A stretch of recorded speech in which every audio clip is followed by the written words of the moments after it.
capítulo 15, versículos 7 e 8, diz assim: se vós estiverdes em mim, e as minhas palavras estiverdes em vós, pedireis o que quiserdes, e vos será feito. Senhor, fale conosco,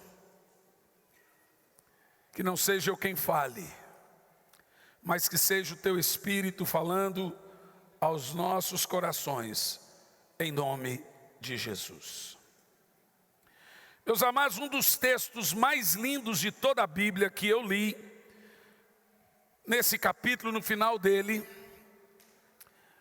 é o texto em que Jesus diz para o Pai, na oração de João 17, que o mundo possa saber que tu os ama como me amas. Eu vou dizer de novo, que o mundo possa saber que tu os ama como me ama.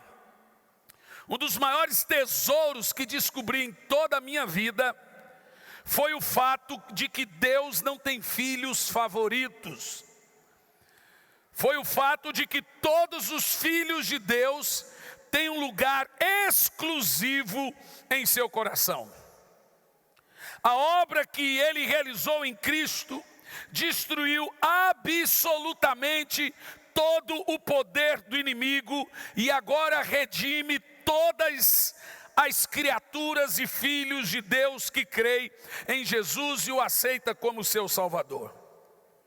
Nós fomos redimidos das obras de Satanás e do domínio dele sobre nossa vida. Todos que têm Jesus têm a mesma justiça. Presta atenção. Você pode ser mais santo do que eu, mas nunca mais justo do que eu. Todos temos a mesma justiça. Todos somos justos de igual modo perante Deus. Ninguém é mais justo do que o outro. Ninguém é mais aceito. Jesus não morreu mais por uns e menos por outros.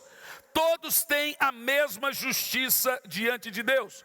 Quando nós nascemos de novo, recebemos a vida e a natureza de Deus Pai, e a sua natureza em nós nos torna completamente justo.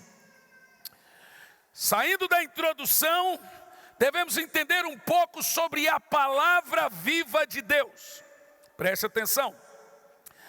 A questão da cura divina, por exemplo, relaciona-se à integridade de Deus. Uma outra coisa, eu preguei agora para os pastores e o tema sugerido por eles em mais de 6 ministrações era contagem regressiva para o arrebatamento. Vê só, preguei todo final de semana sobre arrebatamento. E um dos momentos eu estava ali provando para os irmãos que a igreja não passaria pela tribulação. Graças a Deus eu creio nisso, e as minhas provas são bem consistentes. E um dos motivos é o caráter de Deus. Você não deixaria a sua noiva ser vilipendiada no meio de uma bagunça, sabendo que você pode livrá-la. O caráter de Deus está revelado no Velho Testamento, mostrando que Deus sempre livrou o seu povo de destruição. Ló foi livrado em Sodoma e Gomorra, Noé foi livrado do dilúvio, Raabe foi livrado da destruição em Jericó, Daniel foi livre também, Sadraque, Mesaque, Abedênego. Deus livra seu povo de qualquer destruição. Esse foi um dos fundamentos. Quando nós falamos de cura, de bênçãos e milagres, devemos tocar profundamente e entender o caráter de Deus. Sabe por que Deus não vai pôr uma doença em você? Sabe por que Deus não vai lidar com você com provações como dores e sofrimentos? Porque Ele tem caráter. Nem você faria isso com seu filho. E somos maus pais de acordo com a ótica divina. A questão da cura divina está relacionado completamente ao caráter e à palavra de Deus. É a palavra de Deus que cura hoje em dia. Preste atenção. Vou dizer de novo.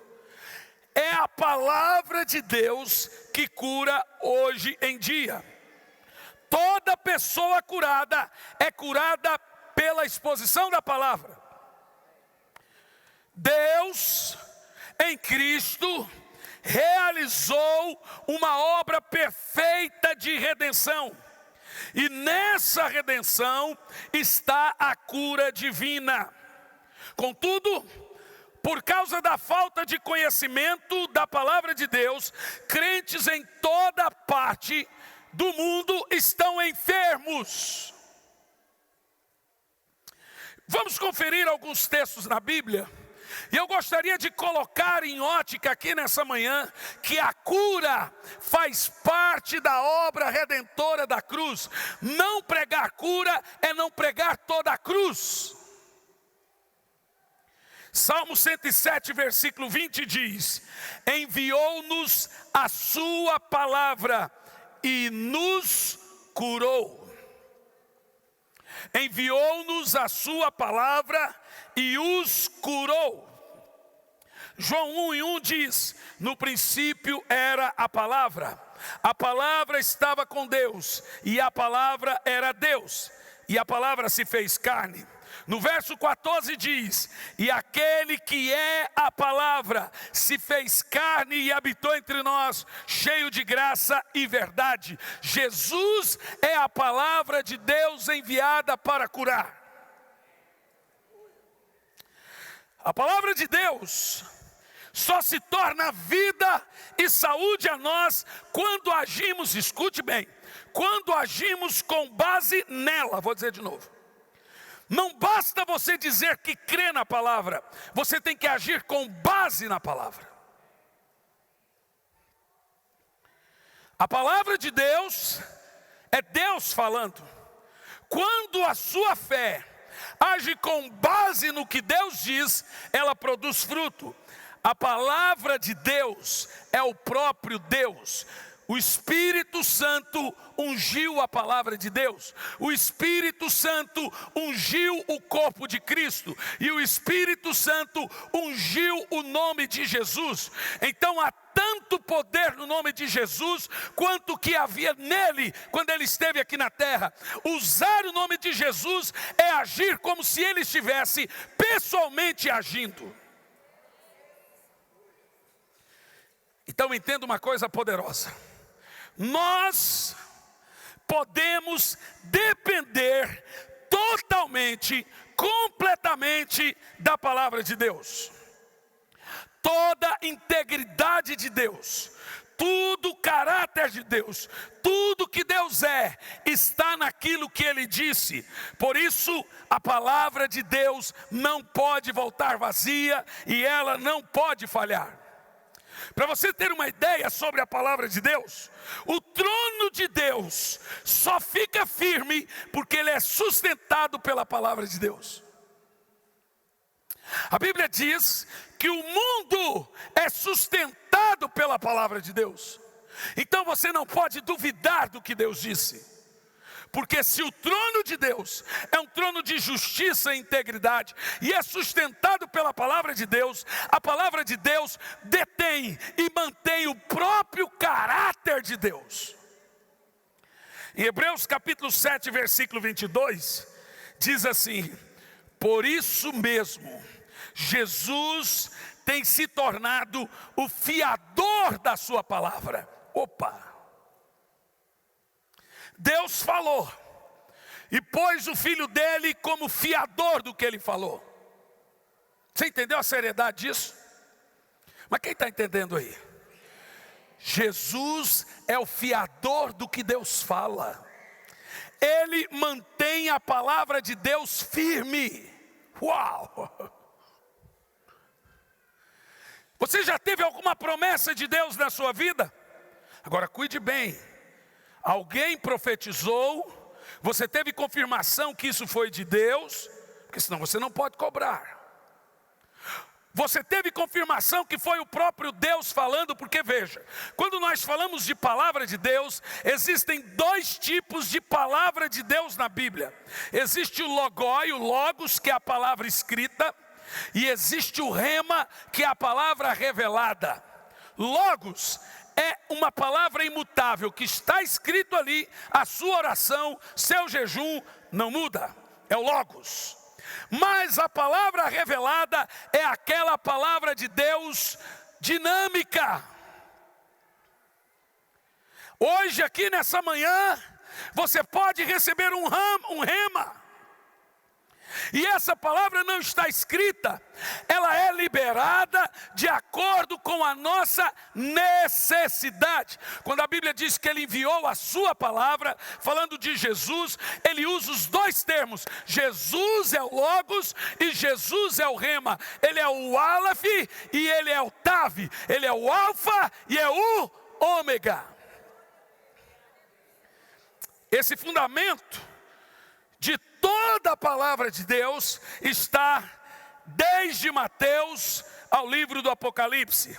Cada palavra falada na Bíblia, Logos escrita, ela também se torna um rema para nós. Por isso que crente não pode conversar no culto.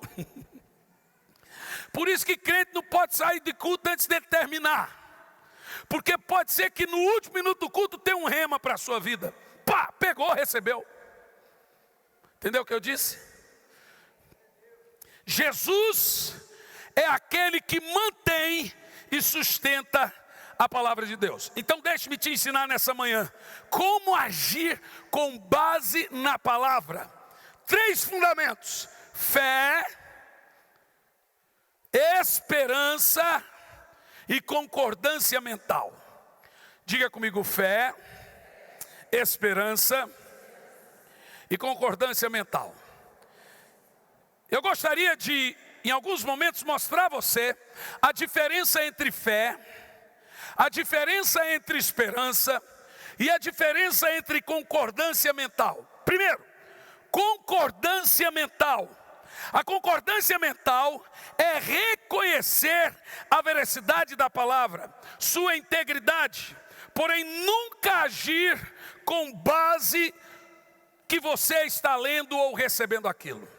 A maioria dos cristãos em todo o mundo concordam mentalmente, entendem na mente, mas a verdade não desce para o coração, por isso que eles não vivem o que é liberado para eles. Eles têm uma concordância mental. É como você ficar do lado de fora de uma padaria dizendo que o bolo é gostoso, mas sem provar do bolo. A maioria da cristandade fica observando o bolo, dizendo que Jesus cura, dizendo que Jesus faz milagre, dizendo que Jesus libertou a família de alguém, dizendo que o livro de Atos é poderoso, que em Atos 14 Paulo levantou um paralítico, que em Atos 8 Filipe ganhou Samaria inteira, mas ele não prova desse bolo. Qual o motivo? Ele tem apenas uma concordância mental. Ele sabe que a palavra é verdadeira, ele sabe que Deus não mente, ele sabe que tudo aquilo é verdade, mas ele não consegue tomar posse e agir com base naquilo. Em segundo lugar, a esperança. Esperança não é fé, senhores. Eu vou dizer uma coisa pesada, porém verdadeira.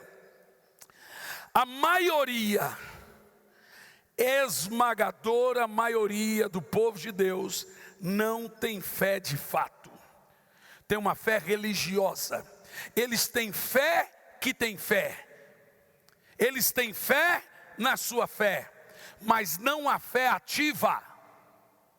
Se creres, verás a glória de Deus. Se creres, como diz as Escrituras, rios de águas vivas fluirão do seu interior. Se tiveres fé como um grão de mostarda, pedirei a esse monte, saia daqui e lança-te ali e vos será feito. Essas coisas não acontecem. Você não tem visto muitos milagres, não é? E o problema nosso é que nós nos acostumamos à religiosidade. Em grande parte nós temos uma fé institucional. Significa que terceirizamos a nossa fé para a instituição. Vou lá na igreja receber uma oração. Se o pastor foi ungido, alguma coisa vai acontecer. Funciona mais ou menos assim. Se a igreja fizer uma campanha de oração, a gente ora. Mas não há um altar para Deus em nossa casa. Percebeu? Se a igreja fizer uma campanha de leitura da Bíblia, a gente lê. Mas o que nós estamos vendo hoje é uma lástima, voltando a evangelizar e pregar coisas pequeninas de novo aos crentes. Por exemplo, infelizmente, quase todos os pastores que eu conheço, meus irmãos, tem que ficar mandando mensagem no WhatsApp para motivar o povo a ir para culto. Irmão, é culto, como se eu tivesse poder sobre o culto, como se o culto fosse uma coisa ligada ao pastor. O culto é para Deus, eu não tenho que motivar ninguém para culto. Mas hoje chegou o dia que você tem que voltar a dizer para o crente coisa que você dizia para bebês. Irmão, vamos para a igreja, irmão. Crente não falta ceia, irmão. Crente não falta. Que absurdo! Desde quando eu tenho que ficar nas redes sociais, no WhatsApp, mandando mensagem para grupos, motivando irmãos a ir no culto? Virou Herodes. Virou Nabucodonosor. Não há mais paixão, não há mais fé, não há mais sede. Veja, é uma fé mental, uma espécie de esperança. Esperança não é fé, esperança não é crer. A esperança implica em sempre viver no futuro. A fé vive o hoje, vive o agora. Em terceiro lugar, a fé por si só. A palavra fé vem da palavra grega pistis, que significa crer com base no que ouve. Ó, entendeu? Você não pode dizer que você tem fé se você não ouve a palavra. Dizer ou querer ter fé sem ter base na palavra é querer colher aonde não plantou. Crer é agir sobre o que Deus falou. Ter fé em Deus é ter fé no que Ele disse. Crer na palavra de Deus não é apenas reconhecer a sua total veracidade, mas considerá-la como sendo sua hoje, agora. Não tem nada a ver com esperança. A Bíblia diz que Abraão creu contra essa esperança. Agora, sobre a palavra, é fazer a vontade de Deus nesse momento, agora, como está dito, como está falado, seja ela de forma logos ou seja ela de forma revelada. Deus só é honrado quando agimos com base na sua palavra. Deus não é honrado quando você vem na igreja. Deus não é honrado quando você canta, porque até o seu louvor tem que ser em espírito e em verdade, tem que ser com base na palavra. Deus só é honrado quando o meu cristianismo se baseia no que Ele falou, não quando se baseia no que eu penso, no que eu acho, na minha esperança ou na minha confissão mental. Mas Deus é também desonrado quando reconhecemos a verdade como verdade, sabemos que ela é real, mas não aplicamos. A gente diz, Jesus cura. Você diz amém, mas de alguma forma você não tem a fé necessária que a Bíblia diz para você alcançar a cura. Eu digo, irmão, Deus vai mudar essa situação na sua vida. Coloca na mão de Deus, mas de alguma forma você não põe na mão de Deus. É igual, irmã, pastor, meu marido vai sair de casa, o que eu faço? Ele disse que não me aguenta mais. Quase falei, irmã, se eu fosse seu marido eu pensaria, mas deixa para lá. O que eu faço? Falei, irmã, primeira coisa que você vai fazer, você vai chegar em casa hoje, vai falar antes de você sair, vamos orar. E faça uma oração. Prometa rever e mudar aquilo que você tem que mudar. Ele tem que mudar também. Mas ore, haja com base no que eu estou lhe dizendo. Não chega brigando, pare de brigar, que ele não vai sair de casa. Diga assim, você não vai sair, porque o que Deus uniu o homem não separa. Essa família foi instituída por Deus, então não aceito o diabo pôr a mão nela. Tá bom, pastor, eu vou fazer. Quando ela chegou, ele estava assistindo televisão. Não sei o que enrosco que deu lá, já começaram a brigar, ela puxou faca para ele puxou faca para ele e saiu. Pronto, ela agiu igualzinho como eu falei. Agora veja os senhores se não é assim hoje em dia. Infelizmente, nós estamos vivendo dias que você não consegue dirigir mais espiritualmente a vida de alguns irmãos. Eles fazem o que querem. E eles vão fazer o que o pastor disse para fazer, se eles acharem que convém. Irmão, vamos numa conferência, porque Deus vai te abençoar. Deixa eu ver se vale a pena. As pessoas não estão mais agindo, veja, eu estou falando de forma genérica, não significa que é vocês, tá bom? As pessoas não estão mais agindo com base em direções, seja elas de uma liderança, seja ela de Deus, seja do Logos ou seja do Rema. Elas estão sendo pastores de si mesmo, apacentadores de si mesmo, e elas vêm na igreja para se abastecer e também para não se sentirem culpadas. É claro que aqui não tem crente assim, glória a Deus, aleluia, só na minha igreja. Preste atenção. Quem crê, fala. Quem fala, crê. Quem crê, age com base no que fala. Não é uma concordância mental. Quando você ouve a palavra e age o contrário da palavra de Deus, você desonra Deus. O nome de Deus só é glorificado quando agimos com base na sua palavra. João 15, versos 7 a 8. Se vós estiverdes em mim, que mais? E as minhas palavras estiverdes em vós, pedireis tudo o que quiserdes e vos será feito. Agora o resto do texto. Nisto é glorificado meu Pai. Você viu? Quando um crente age com base no que Deus falou, Deus é glorificado. Quando um crente age o contrário do que Deus falou, Deus é desonrado.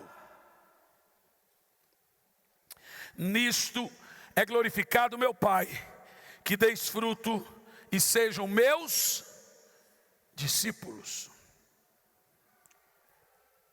Em segundo lugar, o caso declarado.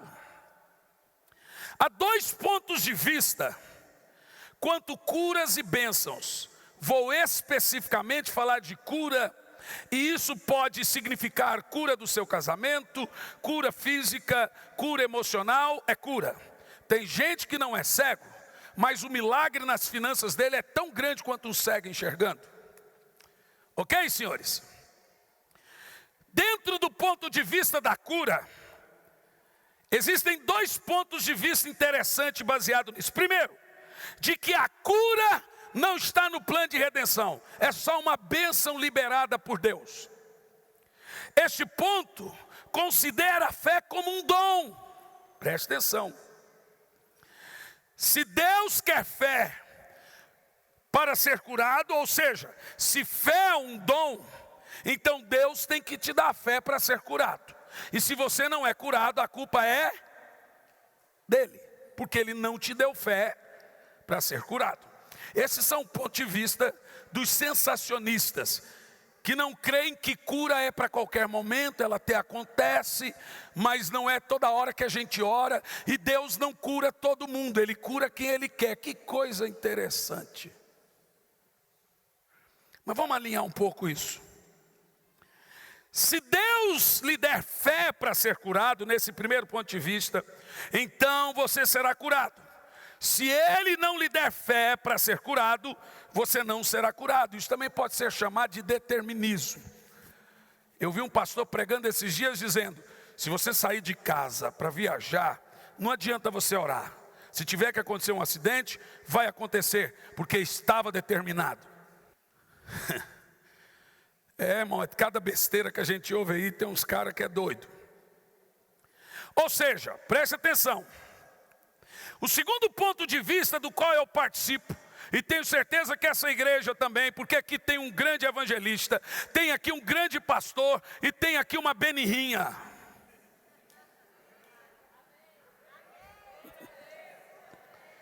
Pastor Keis é um dos melhores pastores que eu conheço no Brasil. Não posso dizer diferente, senão eu vou apanhar. Vou apanhar de outros pastores também. Então, eu tenho plena certeza que essa não é uma igreja de gente boba, gente besta. Do tipo assim, irmão, não fique incomodando Deus não, porque Deus já predestinou tudo que está escrito. Inclusive até seu pecado Ele predestinou. Como diz João Calvino, Deus não só previu o pecado de Adão, como predestinou o pecado de Adão, como o pecado de Adão foi para o seu prazer.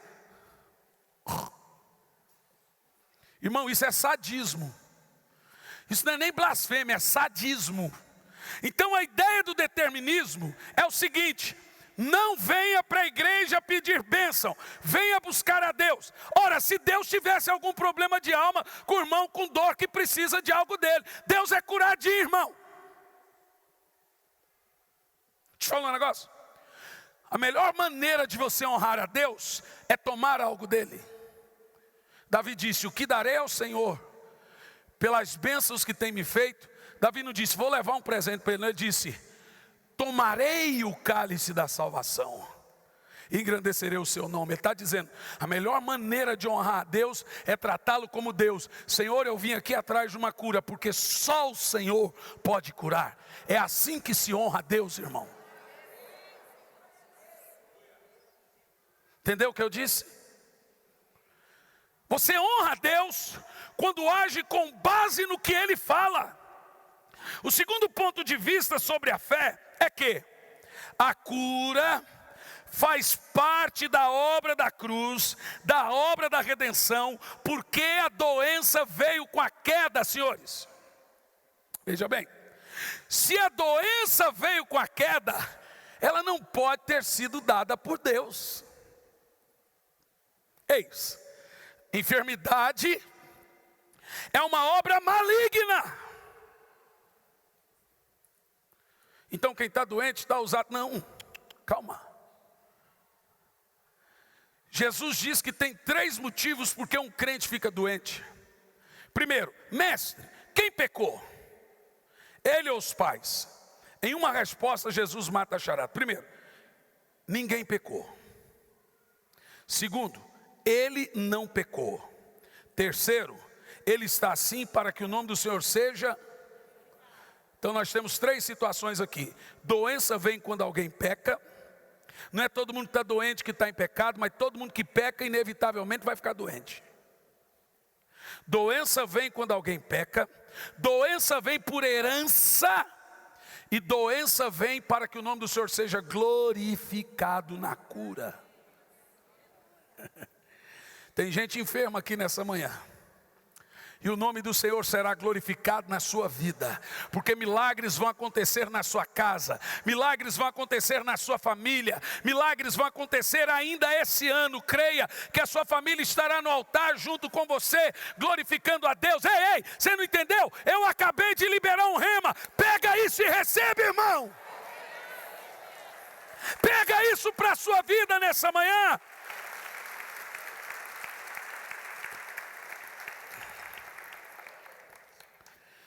Vamos lá, veja bem, o homem não pode lidar com o problema do pecado. Ele não pode tornar-se a si mesmo justo, justificar seus próprios pecados. Deus nos fez justos através do corpo de Jesus, através de sua morte consumada na cruz. O plano, a resposta de Deus para o pecado foi a cruz. A resposta de Deus para a injustiça do mundo é a volta de Jesus. Deus já tem resposta para o mundo. A resposta para o pecado e doença foi a cruz. A resposta para essa injustiça que tem no mundo é o retorno de Cristo. Deus não está quieto. Deus está inquieto. Mas Jesus não foi feito pecado com o pecado dele. Jesus nunca pecou. A Bíblia diz que o crente em Jesus é chamado de justiça de Deus. E ele não é justo com base na sua justiça. Assim como Jesus foi feito pecado com o nosso pecado, eu sou feito justo com a justiça de Cristo. Ou seja, o crente é chamado de luz e o ímpio é chamado de trevas. O crente é chamado de cura e o ímpio é chamado de doença. O crente é chamado de justo e o ímpio é chamado de iniquidade. Você quer ver?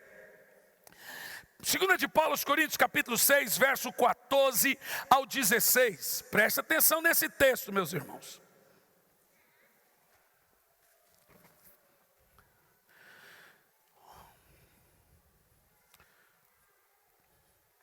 Não vos ponhais em julgo desigual com os incrédulos. Isso aqui vai dar toque em muitos jovens, muitos crentes aqui. Presta atenção. Não vos ponhais, 2 de Paulo aos Coríntios 6 e 14. Eu vi que você está olhando para mim aí. Não vos ponhais com julgo desigual com os incrédulos. Porquanto que sociedade haverá entre a justiça e a iniquidade? Ele está falando de duas pessoas. O ímpio é iniquidade, o crente é justiça. Que comunhão há entre luz e trevas? O crente é luz, o ímpio é trevas. Ou seja, como o pecador é chamado de pecado, o enfermo é chamado de enfermidade. Agora veja bem, quando Deus colocou nosso pecado em Jesus, Deus me colocou de forma integral em Jesus. Vou dizer de novo. Quando o meu pecado foi colocado no corpo de Jesus, eu inteiramente fui colocado no corpo de Jesus. Isso implica em algumas coisas. Quando Jesus desceu no inferno e venceu o diabo, eu fiz aquilo.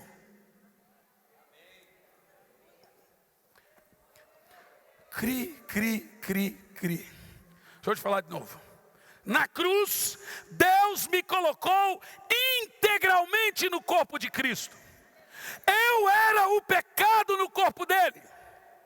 Então, quando Jesus desceu no inferno, Ele estava fazendo isso em meu lugar. Ele foi o meu substituto. Tudo que Jesus fez no corpo é como se fosse eu praticamente fazendo.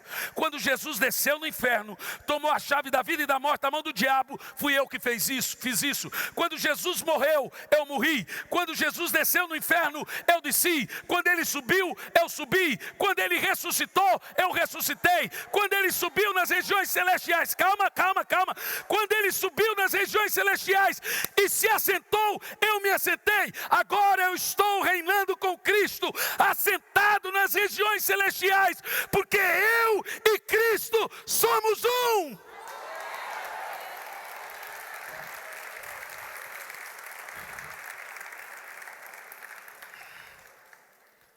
Ele me colocou integralmente no corpo de Cristo. Fui eu que fiz Cristo pecado, porque eu era o pecado. Quando a Bíblia diz que Ele se fez pecado, Ele se fez Hernani. A cruz do meio era a minha cruz. A cruz de Cristo não é bem a cruz de Cristo, era a minha. Então a doença no corpo dele era a minha doença. A Bíblia diz que Deus o fez enfermar. Isso foi por prazer de Deus. A Bíblia diz que ele viu a obra do seu trabalho na cruz, Deus, e ficou satisfeito. Deus está satisfeito com o que Jesus fez. Deus está satisfeito com a obra dele na cruz. Isso significa que Deus não tem mais problema com você.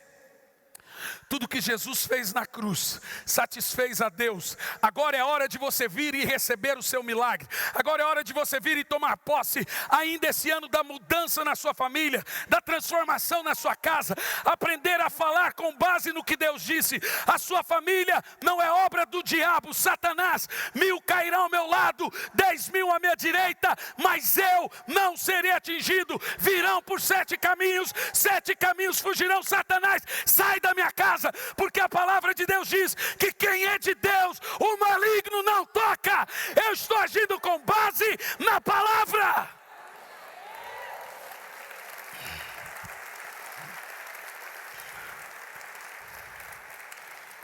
Você gosta de anotar? Anota. Quando Deus colocou o meu pecado em Jesus, Ele me colocou em Jesus. E eu estou em Jesus até hoje. Por isso que o meu corpo está na terra, mas o meu espírito está reinando em vida, nas regiões celestiais, assentado. Ah, se os crentes soubessem o que isso significa, entenderiam quem são em Deus e aonde estão em Deus. Isso fala de posição e condição. Sua condição: eu não sou pecado, eu não sou iníquo, eu sou a justiça de Deus. Sua posição: estou reinando com Cristo, assentado nas regiões celestiais, de onde Ele me liberou todas as bênçãos espirituais em Cristo Jesus. Eu estou de posse do nome de Jesus, eu estou de posse do poder do Espírito Santo, eu estou de posse da glória de Deus, eu estou de posse de dons. Eu sou um homem andando sobre as águas, eu sou um homem que desço no inferno e tiro a minha família das garras de Satanás, porque eu tenho a chave. Eu vos dou poder e autoridade para pisar serpentes e escorpiões e sobre todo o poder do mal, e nada lhe causará dano algum. Você está de posse do poder, meu irmão. Você está de posse do poder, meu irmão. Satanás tem medo de você.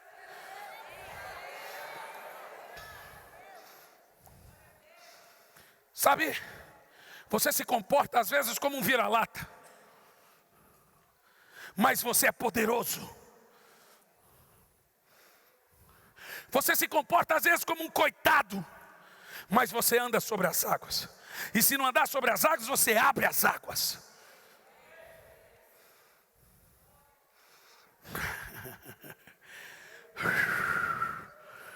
Oh, Senhor, é porque eu estou cansado.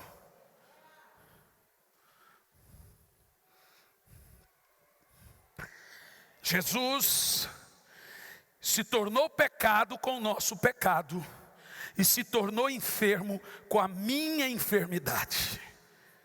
Quando você precisa de cura, quando você precisa de perdão, o que você faz? Quando você precisa de perdão, você vai para a cruz, se arrepende e pede perdão.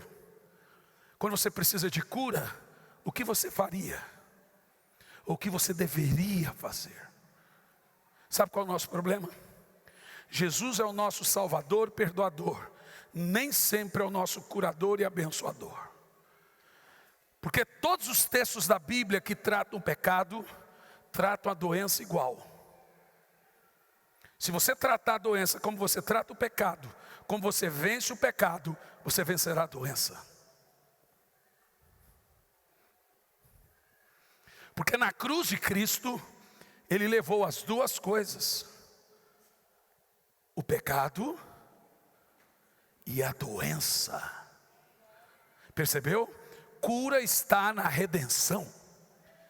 Deus não poderia restaurar somente a semelhança do homem que caiu. Ele tinha que também restaurar a imagem. O pecado destrói o caráter que Deus tinha em você, destrói a semelhança que o homem tinha de Deus. A doença destrói a imagem.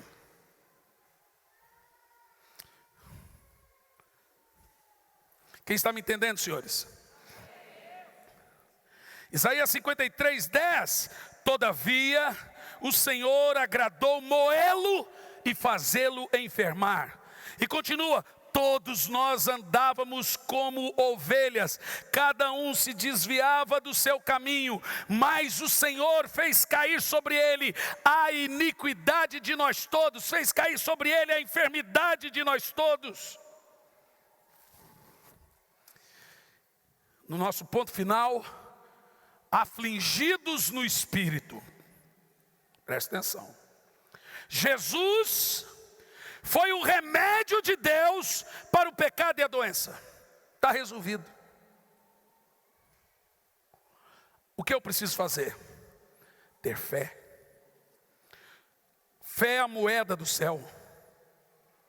Você tem dinheiro para comprar uma BMW? Vá comprar. Você tem a moeda para a cura? Tenha fé e vai lá e receba. Você tem a moeda para a salvação da sua casa? Pare de murmurar, você está desonrando a Deus. Você é um crente que conhece, você está igual aos hebreus que sabiam que Deus pode abrir o mar, mas pensavam que iriam morrer. Pare de pensar que essa doença é para a morte. Pare de pensar que os seus filhos não serão salvos. Comece a agir com base na palavra de Deus. Eu e minha casa serviremos ao Senhor. Em vez de murmurar, entra no quarto e fica confessando a palavra. Não é coisa positiva. Deixa eu te falar uma coisa. Isto Augusto Cury não te dá. Isso um coach não te dá. Isso aquele outro lá, o Papa Coach, eu esqueci agora, que bom. Paulo Vieira não te dá, Tony Robbins não te dá. Poder de Deus, só Jesus te dá. Poder de Deus, só o Espírito Santo te dá. Curar enfermos e expulsar demônios é coisa para crente. Não é no método CIS que você recebe, é no culto, é aqui agora, é orando, é buscando a Deus. Há poder, há poder, há poder em você.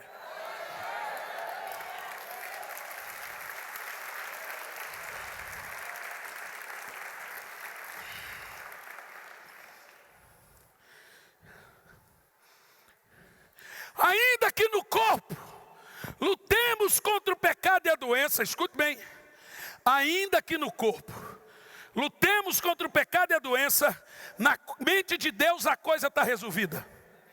Eu vou dizer de novo, ainda que meu corpo tenha doença, ainda que ainda lutemos contra o pecado, a questão para Deus está resolvida. Você entendeu? O problema não está mais com Deus, a bola não está mais com Deus. Está com você. Aquela brincadeira de criança, está com você. Ele passou o bastão, irmão. A questão está resolvida. A cruz resolveu essa questão. Os crentes andam derrotados, quebrados, porque não agem com base na palavra.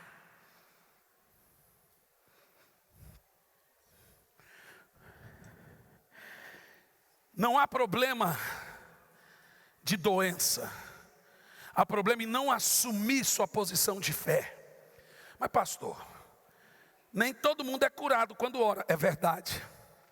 É importante eu abrir parênteses. Jesus cura de várias maneiras. Instantânea, gradativa e com a medicina.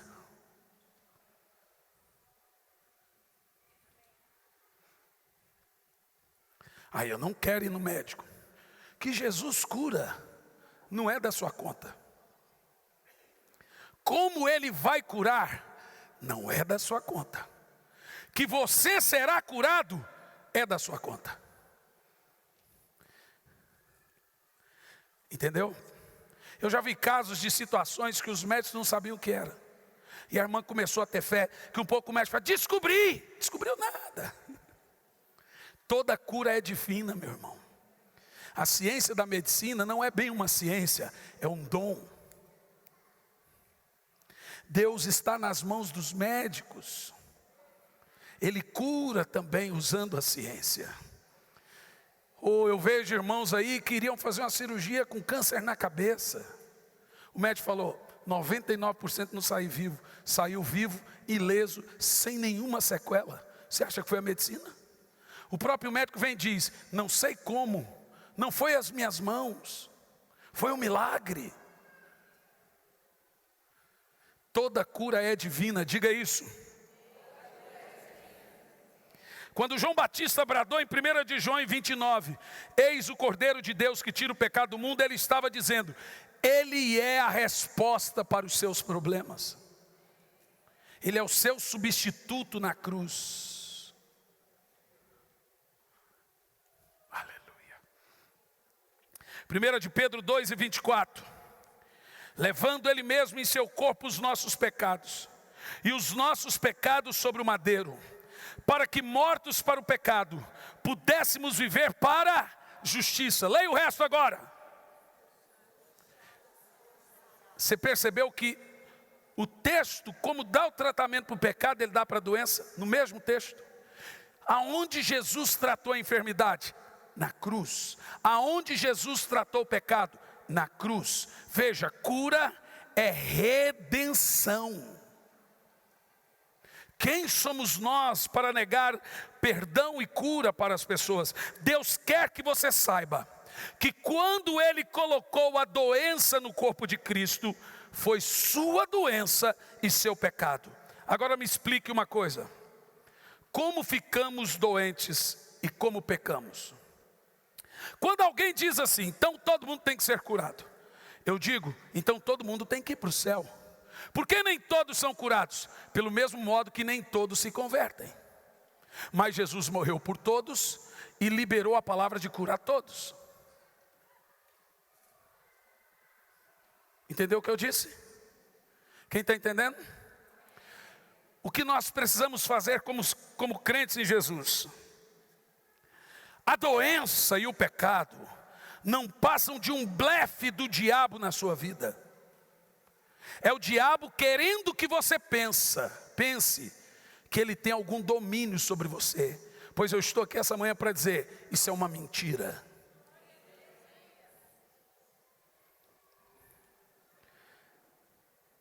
O que você faz contra o pecado?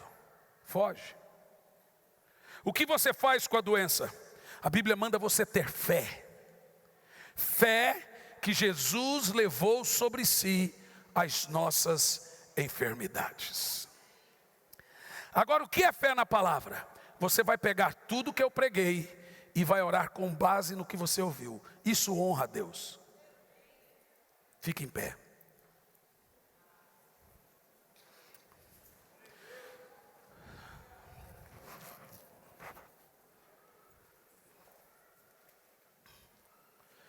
Duas coisas. Primeira coisa. O que eu preciso fazer para ser curado? Fazer? Você já começou errado. Você precisa crer. Crer não é fazer. Crer é deixar Ele fazer. Segunda coisa. Você vai recapitular os pontos principais do que você ouviu e citar a palavra na oração. Por exemplo, tem uma situação na sua vida que precisa ser resolvido. Tem algo na Bíblia que Deus fez um milagre na vida de alguém parecido com o milagre que você precisa. Cite isso. Senhor, Ana chorou como eu estou chorando. Ana era humilhada como eu estou sendo humilhado. O Senhor interviu na situação de Ana. Tu és um Deus de caráter. Você não vai pôr Deus na parede e exigir nada dele, não. A Bíblia diz que Deus se lembrou da oração de Ana. Não está ali que Deus se esquece. Está ali que Deus tem compromisso com o que Ele fala.